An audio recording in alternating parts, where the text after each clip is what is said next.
I'm Petter, and I'm going to present the Metatecniche fader for you now. We're going to start off by presenting a definition of a metatechnique.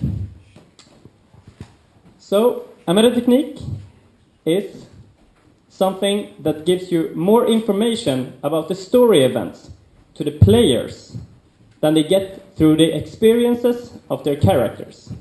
We talked about this before through some of the Larps you have been into, the difference between what a participant or player experience than what the character experience through a Larp.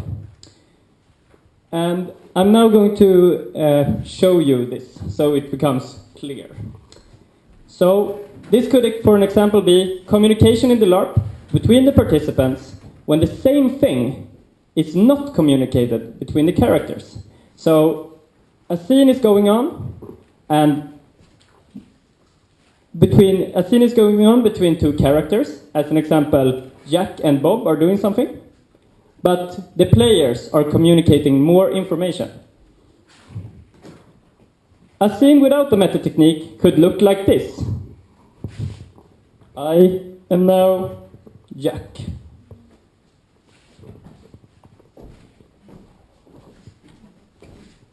And I'm Bob. Yes, this is Bob. Hi. Hello, Hi. How are you? Good. And how are you? I'm good. Oh, okay. Yeah. Goodbye. Goodbye.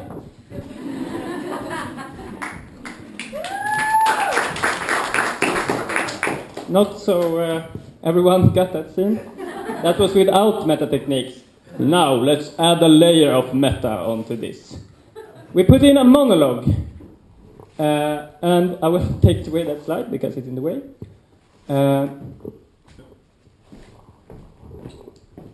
Hello, how are you? Hi, I'm fine. How are you?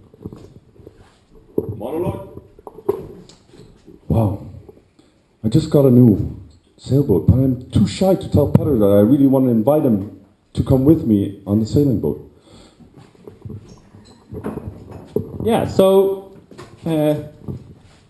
Bob, the character Bob, really wants the character of Jack to follow in on the sailing boat, but I as a player don't know this. I as a player got the information, but my character doesn't know this.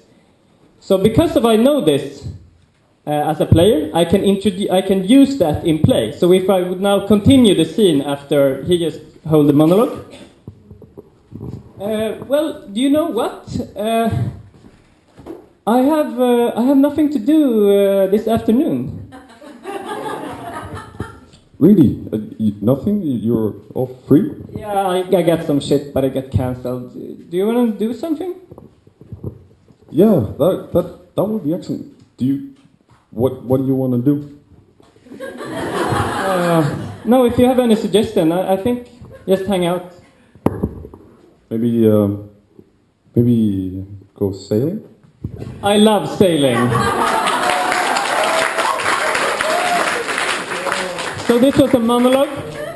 We as players communicated what our characters were feeling. I think you got that one. This was done in When the Destinies Meet a lot. It could also be additional events that doesn't fit into the Larp time and space continuum. I will now explain what that means. Example, scene play. Playing scenes from outside a time frame, such as a memory or a possible future. This was done a lot in Huntsville, that some of you, or I think most of you, should have played, when you did the flashback scenes.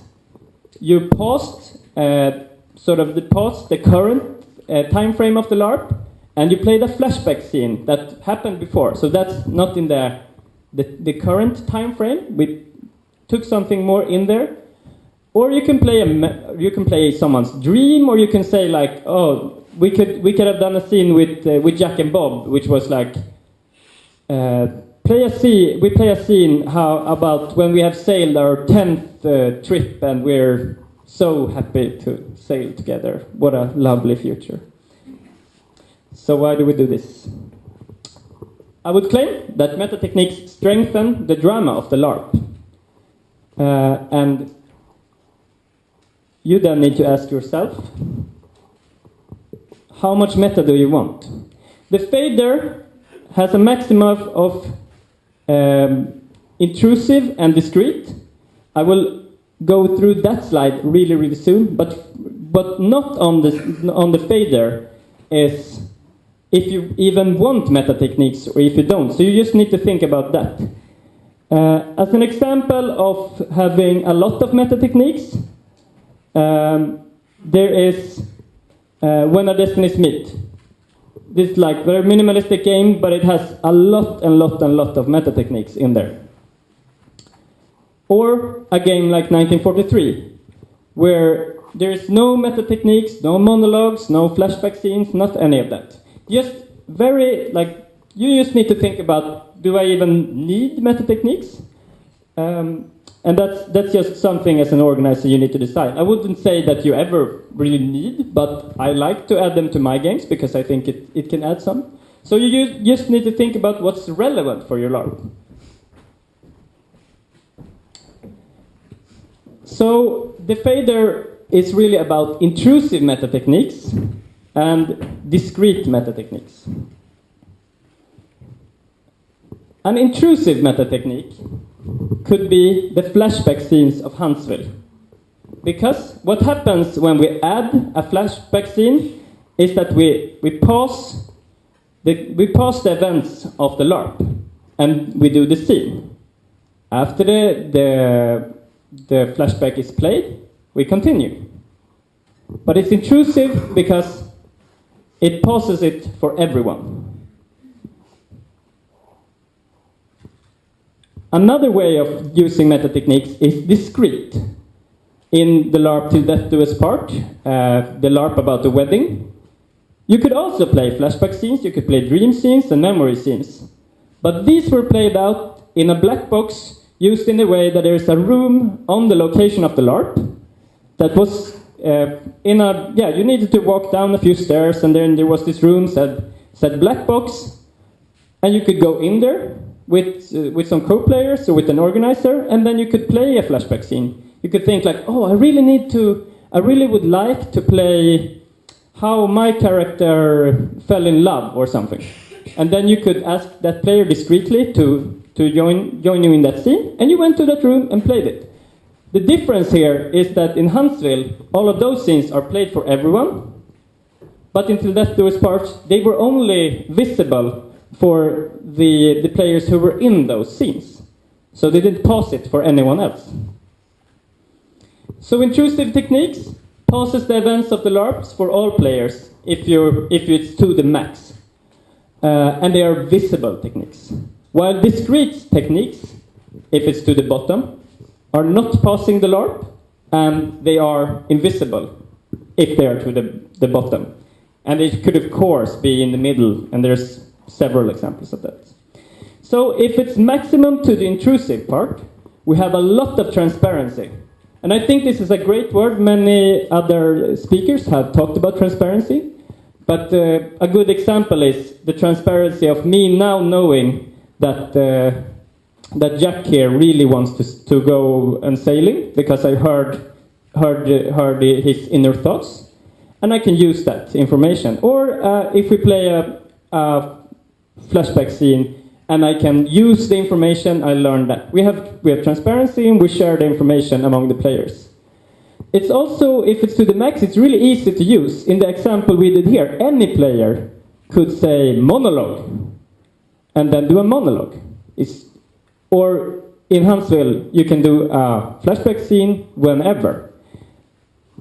It's like really close to you. So when the destinies meet, the director can just say it. It becomes really close, really easy to just use them. But to the max of the intrusive, you cannot opt out. As Johanna talked about the opting in and opting out in the safety talk. I cannot choose to not see the flashback scene in Huntsville. Me as a player cannot choose to not see this because it's in the only room I'm in. I have no choice. It could also break the illusion.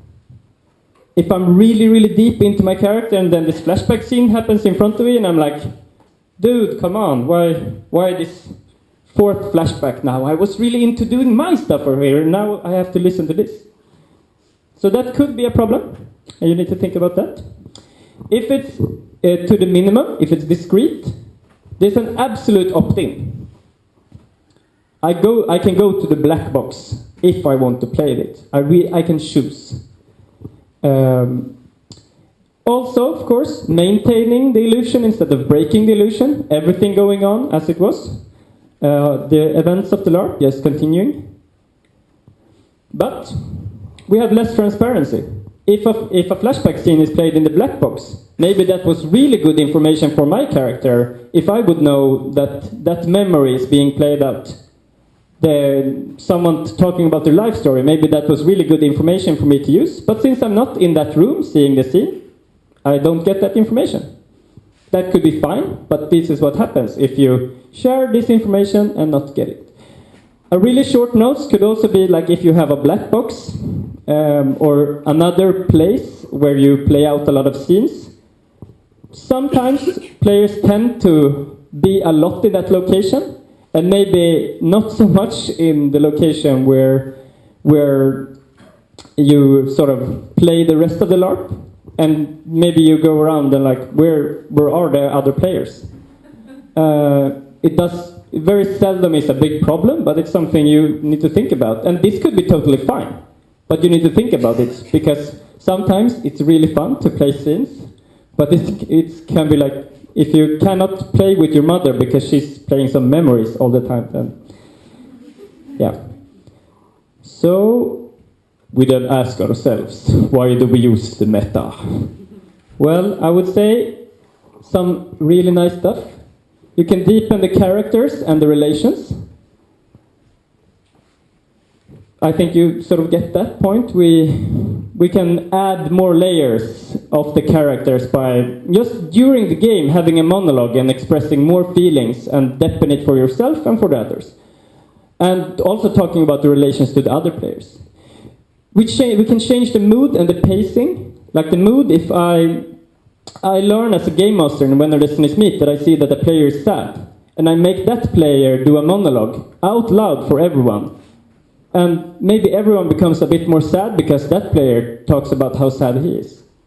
Or the pacing, which is a really fancy word for like the speed of the game. And a game master with Metatecniques could change how the speed is going, if I want the game to go slower or faster. It can expand the world and the time frame, choosing playing memories back and widen it. It gives us more tools for the game master, but also for the participants to influence the Larp. We all can put in stuff, and Metatecniques can be a lot more than just displaying scenes and monologues. You can do a lot of stuff with it, but I'm not going to go into everything you can do now. Also, Metatecniques can be really fun, and I think that's a good reason. So thank you.